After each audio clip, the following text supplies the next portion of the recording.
के लिए 10,000 एहलकार तैनात, 400 से जायद कैमरों से मॉनिटरिंग होगी। 11,000 से जायद गाड़ियों का लाहौर में दाखिल होने का इम्कान।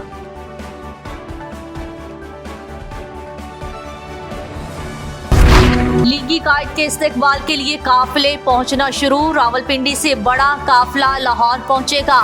कराची, कोयटा, पेशावर और दीगर शहरों से काफिले रवां दवा। लीगी रहनुमा इरफान सदीकी कहते हैं, वक्त और हालात बदल गए। जनरल आसिम मुनीर को छेड़ना हमारी गलती थी, एस्टेब्लिशमेंट से हमारी लड़ाई बनती ही नहीं थी। चेयरमैन पीटीआई को इदारों से बनाकर रखने का मशवरा दिया। पीटीआई चेयरमैन ने 2 बार फौज से मुज़ाकरात से मना किया। शेख रशीद का बयान, 9 मई के वाक़यात के मुल्ज़िमान को मुआफ़ी की अपील।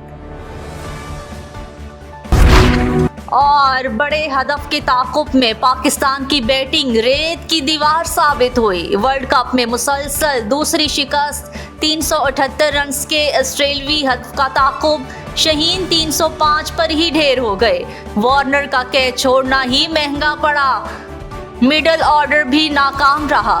बाबर आजम का एतराफ़, पॉइंट्स टेबल पर कौमी टीम 5वें नंबर पर चली गई।